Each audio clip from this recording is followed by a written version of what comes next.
You, John Fitzgerald Kennedy, do solemnly swear. I, John Fitzgerald Kennedy, do solemnly swear. That you will faithfully execute the office of President of the United States. That I will faithfully execute the office of President of the United States. And will, to the best of your ability. And will, to the best of my ability. Preserve, protect, and defend the Constitution of the United States. Preserve, protect, and defend the Constitution of the United States. So help you God. So help me God.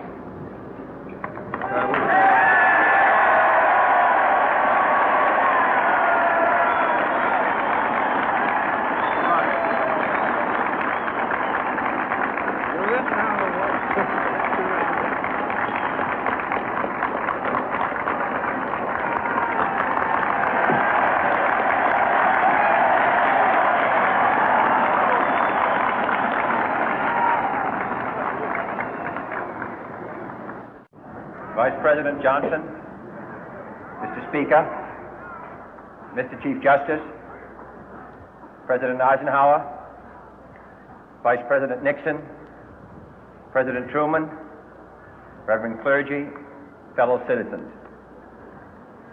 We observe today not a victory of party, but a celebration of freedom, symbolizing an end as well as a beginning, signifying renewal as well as change.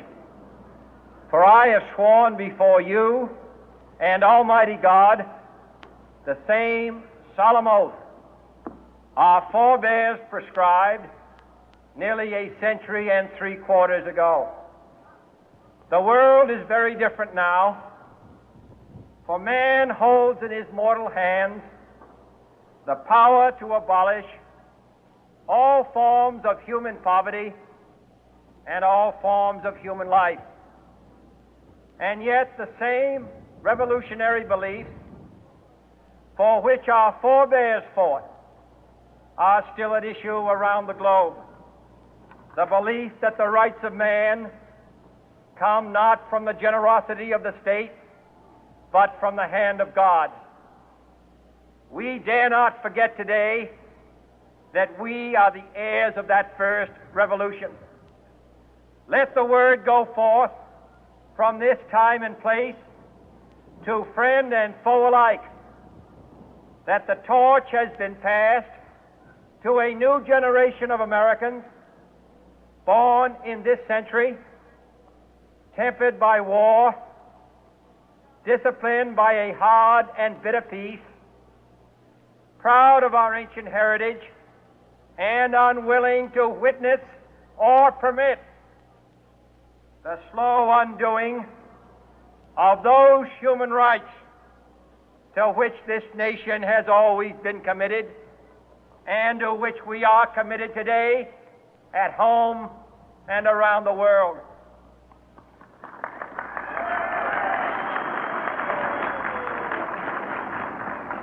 Let every nation know, whether it wishes us well or ill, that we shall pay any price, bear any burden, meet any hardship, support any friend, oppose any foe to assure the survival and the success of liberty.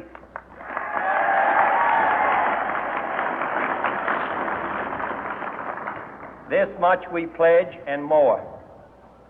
To those old allies whose cultural and spiritual origins we share, we pledge the loyalty of faithful friends. United, there is little we cannot do in a host of cooperative ventures. Divided, there is little we can do, for we dare not meet a powerful challenge at odds and split asunder. To those new states whom we welcome to the ranks of the free, we pledge our word that one form of colonial control shall not have passed away merely to be replaced by a far more iron tyranny. We shall not always expect to find them supporting our view, but we shall always hope to find them strongly supporting their own freedom, and to remember that in the past, those who foolishly sought power by riding the back of the tiger ended up inside.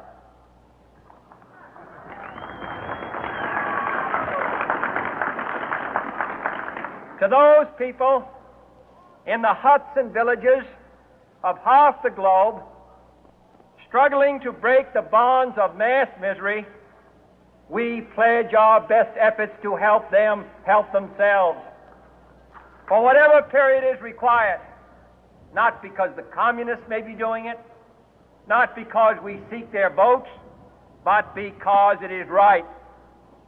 If a free society cannot help the many who are poor, it cannot save the few who are rich.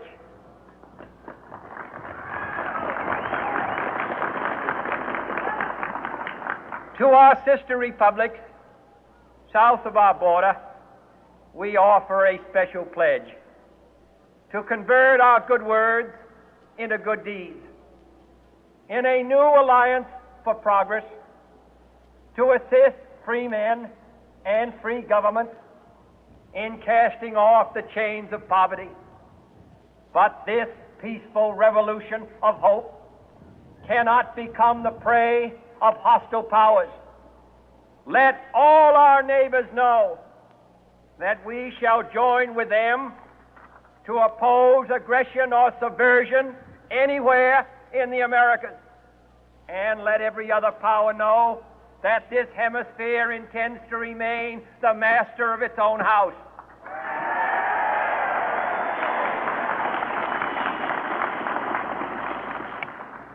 To that world assembly of sovereign states, the United Nations, our last best hope, in an age where the instruments of war have far outpaced the instruments of peace, we renew our pledge of support to prevent it from becoming merely a forum for invective, to strengthen its shield of the new and the weak, and to enlarge the area in which its writ may run.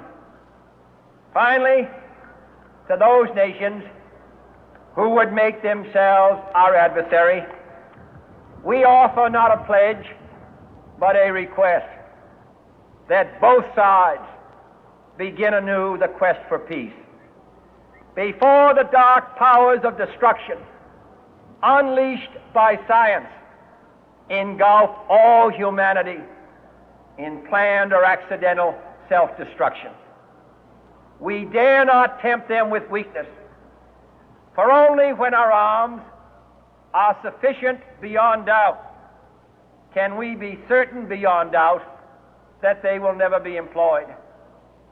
But neither can two great and powerful groups of nations take comfort from our present course, both sides overburdened by the cost of modern weapons, both rightly alarmed by the steady spread of the deadly atom, yet both racing to alter that uncertain balance of terror that stays the hand of mankind's final war. So let us begin anew, remembering on both sides that civility is not a sign of weakness, and sincerity is always subject to proof. Let us never negotiate out of fear, but let us never fear to negotiate.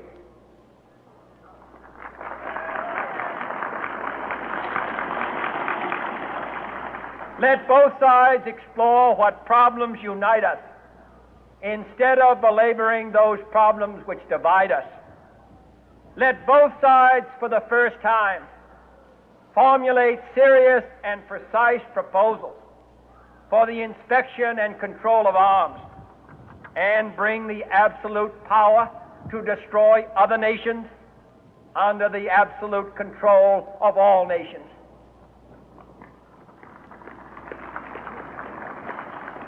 Let both sides seek to invoke the wonders of science instead of its terrors.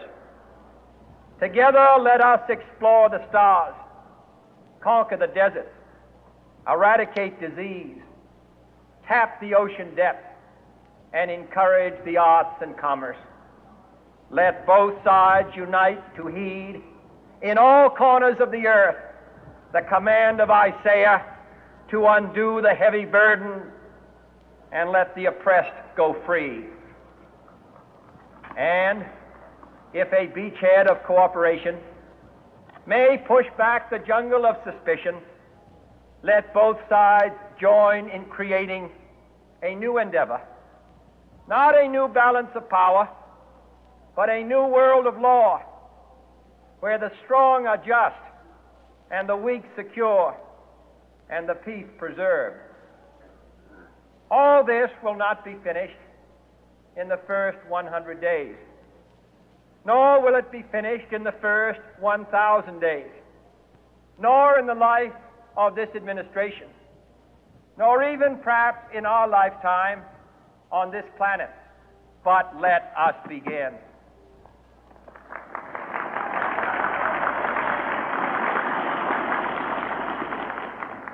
In your hands, my fellow citizens, more than mine, will rest the final success or failure of our course. Since this country was founded, each generation of Americans has been summoned to give testimony to its national loyalty. The graves of young Americans who answered the call to service surround the globe. Now the trumpet summons us again, not as a call to bear arms, though arms we need, not as a call to battle, though in battle we are, but a call to bear the burden of a long twilight struggle, year in and year out, rejoicing in hope, patient in tribulation, a struggle against the common enemies of man, tyranny, poverty, disease, and war itself. Can we forge against these enemies a grand and global alliance, north and south, east and west, that can assure a more fruitful life for all mankind? Will you join in that historic effort?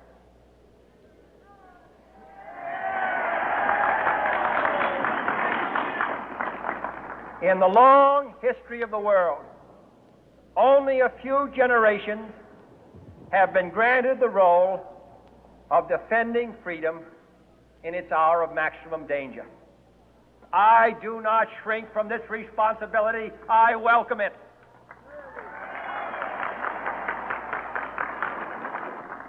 I do not believe that any of us would exchange places with any other people or any other generation. The energy, the faith, the devotion which we bring to this endeavor will light our country and all who serve it. And the glow from that fire can truly light the world. And so, my fellow Americans, ask not what your country can do for you, ask what you can do for your country.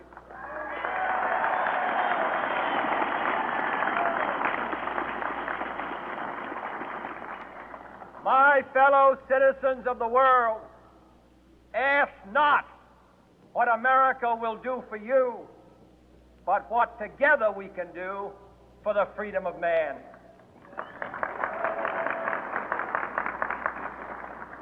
Finally, whether you are citizens of America or citizens of the world, ask of us here the same high standards of strength and sacrifice which we ask of you. With a good conscience, our only sure reward, with history the final judge of our deeds, let us go forth to lead the land we love, asking His blessing and His help, but knowing that here on earth God's work must truly be our own.